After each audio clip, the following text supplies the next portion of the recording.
Check, check, 1 2 1 2. Check, check, 1 2. Are we good now, y'all? I'm trying to see if we live. Are we live?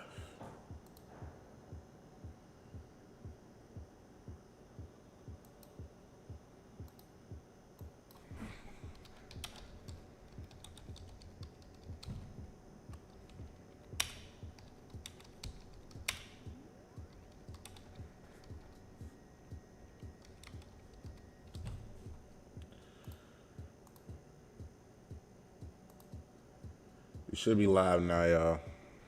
Check, check. Let me see how audio levels are. I think we should be good. How you doing? How you doing today? But we should be good, man. We gonna talk about everything that's going on, man. I'm just gonna let it build up for a little bit, you know.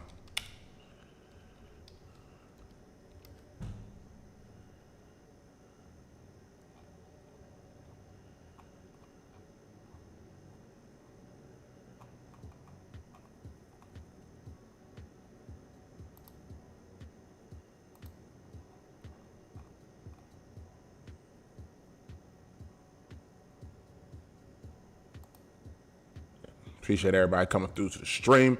This stream ain't gonna be too long because I gotta go to work. But I know I haven't streamed forever, so appreciate those who's coming through, post stream, all that stuff. Haven't posted in forever either, just been busy with work and everything. But football season coming back, and I had to talk about the news that just dropped today, man. So pretty much, let's go ahead and get into this, man. Let me go ahead and turn down the audio a little bit, and we're going to get into it. So, Cam Newton has now been released for the New England Patriots. Yes, you heard me right. Cam Newton's been released for the New England Patriots.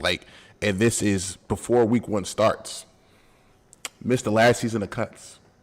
So, Mac Jones is now the starting quarterback. The Mac Jones era has begun. And what does that mean for the New England Patriots? What does that mean for Bill Belichick? Well, for the Patriot fans, and first things first, Cam Newton, appreciate everything that you did for us for the past year. Honestly, I feel like he didn't get a good shake in 2019.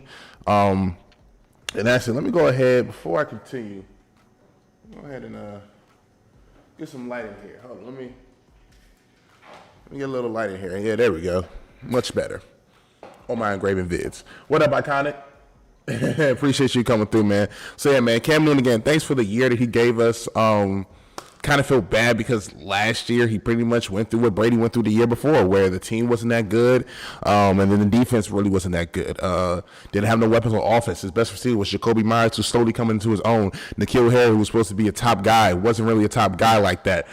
So Cam Newton really didn't have a good year, and I thought with them spending the money on the tight ends, with getting Damian Harris going out, and still had James White, Jacoby Myers getting another year, you go right and get some receivers, Nelson Agholor, Kendrick Bourne, stuff like that.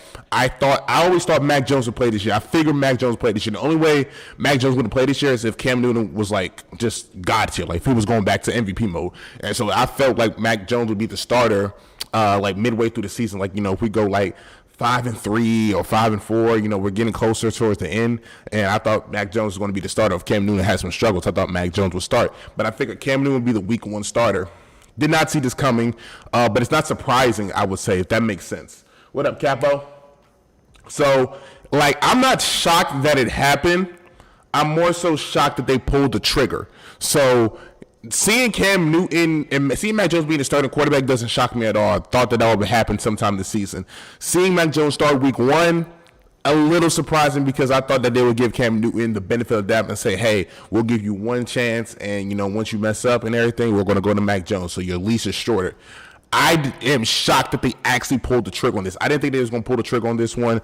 I figured that they would just let Cam Newton just go. But Mac Jones, man, Mac Jones has looked phenomenal in preseason, though. Most of them was with the number 2s, but he's also played the number 1 defense in the New York Giants, you're seeing right here. But Mac Jones finished off the preseason 36 for 52, which is about 69% completion percentage, 1 touchdown, 0 interceptions. And from what I saw, he pretty much, and this is the touchdowns you see right here that he had in the preseason, he's pretty much been positive in every time he stepped on the field. Like he looked like he was the next quarterback in line. His pre-snap breeze is very good. Some of the throws he's making that you see right now are pretty good. And him diagnosing the coverage and everything. They said in the film room he was, being a leader. He was understanding stuff. He's picked up the playbook very quickly. And coming out of college, they were saying the quarterback that's mostly NFL ready right now is Mac Jones. They said he's more NFL ready than Justin Fields. They said he's more NFL ready than Trey Lance, more NFL ready than Zach Wilson in them guys. So, Mac Jones, him starting week 1 isn't, so far-fetched. And, me and Hamp have this saying, it's not about how high you go, it's about where you go. And he's in a good situation with a good coach. He has Josh McDaniels, OC, has Bill Belichick running the defense. And I think hey, it's the guy who chills at ESPN is free from. He's wow, Engraven. This is what we doing. Chill. I'm trying to be like you, Engraven. I'm trying to be like you. I don't got the fancy setup in the camera and stuff, but I'm trying to be like you a little bit. But yeah, so I actually now have to change, as you see right here on the left, I actually have to change like my thing now because Cam Newton's not a part of this team no more. So it's crazy, man. It's a situation, like I said, I'm not shocked that Cam Newton got released or he's not the starting quarterback. That doesn't shock me. What shocks me is that they pulled the trigger. And some of the reasons that go into it is obviously Mac Jones looked well. Cam Newton missing that week, him with the vaccination, they said that had a factor in it too because they're looking at it as if this situation happens during the season, we're going to miss a game. We lost to the Chiefs last year because, Cam Newton and Stephon Gilmore had COVID. Had they not had COVID, we would have beat the Chiefs. We would like in that game, like the whole entire time, like we would have beat the Chiefs had we had a quarterback that can actually move the ball and do a little bit something on offense against the Chiefs last year. So Bill Belichick saw that and was like, you know what? I've seen enough. Cam, thank you for your services, and we're going to go ahead and let you go because, again, Cam Newton's going to be the backup. And I think, obviously, too, having Cam Newton in the room as a backup quarterback wouldn't be good for morale because you'll just get the questions over and over again about when's Cam Newton going to get in? Like, if Mac Jones starts struggling, like, do you put Cam in? Like, you want to keep getting those questions over and over again. And I'm always the type of person that says, if you have 2 quarterbacks, you don't have a quarterback at all. So Belichick said, you know what? This is the guy we drafted. This is the future. And we're going to go forward with that. Now, very interesting, though. Week 1, he faces Tua. Tua. They played the quarterback at Bama. They was started backup together. Then he has to go and have to face the Buccaneers with Tom Brady in New England. The guy that's supposed to replace Brady because we knew Cam Newton was a long-term answer. We all knew that. I said Cam Newton was a 1-year thing. I was kind of surprised that they brought him back for a second year, but it was kind of like, what do you do? Because I didn't think that they would start a quarterback early on in the season. But, again, I'm wrong. And I think also, too, Belichick, as far as starting to feel the pressure, he saw what Brady did, how he went to Tampa Bay and won a Super Bowl. And Belichick's like, you know what? I don't know how much longer I got in this coaching in me, but I got to make something shake. I got to prove, because, again, this comes down to egos and everything, egos in business. I got to prove that I'm worth more in the dynasty than Brady was. Brady's already proved it with the Super Bowl. Said, I went to Tampa, won a Super Bowl my first year. I proved my worth. Now let's see what you can prove your worth in this situation. So it's tough, man. It's tough. That's good. Yeah, man. Like I said, the vaccination point, that's something that's kind of very underrated because, look at Cole Beasley, those guys like that. Like, you miss a test, you got to miss 5 days. Like, you're missing a whole week. Basically, you're not going to play the next week if you, get contact tracing or whatever, you're not vaccinated. So, it's a very tough situation. I still think Bill used Cam to bring in a lot of free agents, and he does the clout. I wouldn't say that because honestly, if you know Bill Belichick, he's a businessman. Like he's cold-hearted. Like he will cut you at any point. Like, look, Tom Brady's the greatest quarterback of all time, and he got rid of him. He said, "I don't care what you did for me. I don't care if you still got years left. You just want to have to get out of here because again, egos, business, all that stuff. And again, it's a business too because."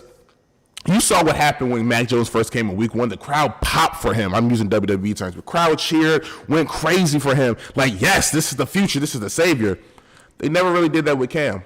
And, some can say it's for one reason or the other, but everybody knew going into this year that Mac Jones was the quarterback that's going to lead the Patriots in the future. Like, that's going to be the future quarterback. And Bill pretty much was just like, instead of prolonging it, instead of wasting a year, let's just go ahead, give the young guy the keys right now, have him make the mistakes, just have him go through it, and let's see what we can work with.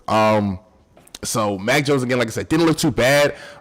Did he do anything I would say is better than Cam Newton to make him the starting quarterback? He did some things better. I thought him and Cam was pretty much even, and I thought that he would give Cam the nod over Mac Jones. But, hey, they saw things differently, and that's what Bill does. He's always going to cut players, and he's ruthless. Again, let go of Brady. Let go of Gronk. Let go of Deion Branch, Rodney Harrison and them boys, Ty Law, Richard Seymour. The list goes on and on. Vince Wilfork. Like, he does not care. Like, he will cut you. Randy Moss. Doesn't matter if you're a Hall of Famer.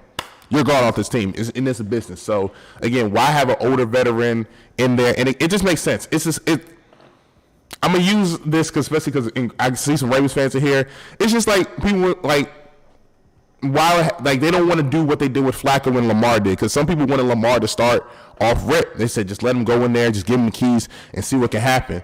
Like in that playoff game, I was the person that was like, yo, if you put Joe Flacco in this playoff game in the second half, y'all probably win this game. But the Ravens said, nah, we're going to let Lamar go for the whole game.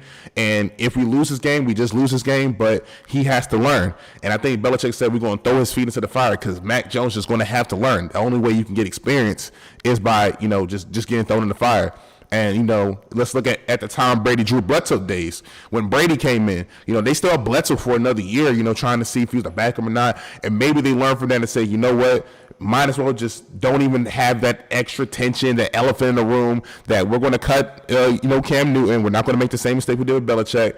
Mac Jones is that guy. The whole team knows Mac Jones is my guy, and they can all build around him. And also, too, how it shows how good they felt about Mac Jones, too, because Cam Newton as a backup is probably the best backup quarterback in the NFL, even though Cam, doesn't see himself as a backup QB. But they got Brian Hoyer, and they said, we feel good with Brian Hoyer as a backup. We like Brian Hoyer. He knows the system. If he has to come in for a game or two, he can do that as well. And also, he will mentor Mac Jones. I'm not saying Cam Newton didn't mentor him, not saying he wasn't receptive, because Cam Newton seemed like he loved Mac Jones and everything and tried to help him out. But it's just, again, that tension. Like, Hoyer knows, like, I'm not no starting quarterback. I'm just here to be the backup. I'm here to get the young guy ready. Cam Newton, on the other hand, is like, yeah, I want to get the young guy ready, but I'm still a starter in my opinion. So, hey, man, it's a tough situation.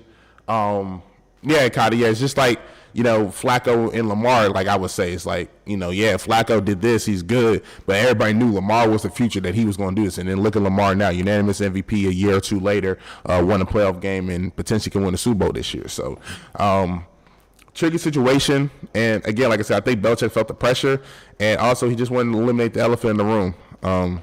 So that's all I got to say on this. Now let's move on to some more breaking news that just kind of happened right before I hit record. Stephon Gilmore is on the PUP list. He was on the PUP list all preseason and everything, and I thought that maybe potentially he wouldn't be on the list, but he would miss like the first couple games or so. He's going to miss the first 6-7 weeks of the season on the PUP list. So he won't be back to like week 7. And what does that mean?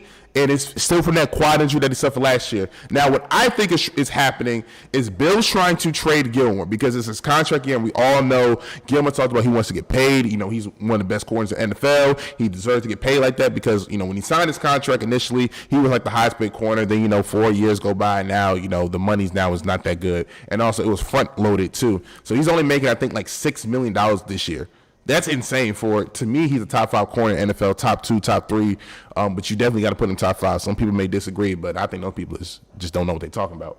Until week 7, first 6 weeks he's out. So I think what also potentially happened, and this does happen, I think Gilmore might have pushed his surgery back because he was trying to get paid. And again, he's like, I'm not going to get hurt. I got injured on your time, so I'm going to recover on your time if you don't want to pay me. And I think Bill's like, well, I'm trying to trade you, and if I put you in the game, or if I pay you and then still try to trade you, like, you get hurt, I can't trade you.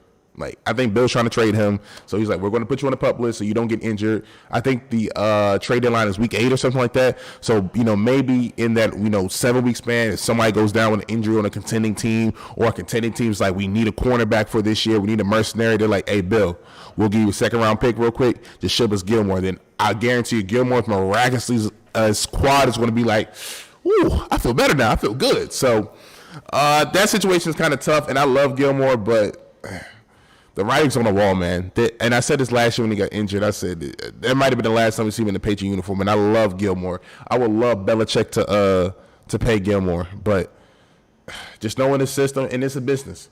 Belichick, they just traded Ravens Sean Wade, who can play in the slot. He's a can play in the slot corner. So you'll have J.C. Jackson on the outside. You can potentially put Wade on the outside as well, but I think you'll just keep him in the slot. And so that's one position that we struggle with in the slot corner. And I was thinking, man, if we have Gilmore back, we have J.C. Jackson, then we put Wade on the slot, like that could be a pretty good deal. But It is what it is, man. So Gilmore's on the PUP list. You won't see him, and potentially that might have been his last game as a Patriot when he got hurt last year. So Mac Jones, starting quarterback, man. Cam, again, like I said, wish him nothing but the best. Maybe he goes to Houston, with the Deshaun Watson situation. We don't really know like that. Maybe he could also go to, I don't know, Washington maybe, potentially. I don't know. But that's going to be it for this video, man. Appreciate y'all coming through to the stream, man. Again, Mac Jones, starting quarterback. Bossman 10 era has started now. And Stephon Gilmore's on the PUP list. Don't know what's going to be. If you're watching in the stream, appreciate you rocking out. Thanks for all the comments and everything. I got to go ahead and get to work. And if you're watching this post stream, leave a comment what you think about Mac Jones and also the Stephon Gilmore PUP list thing. This is your boy DGP, y'all. Catch you next time, y'all. Peace.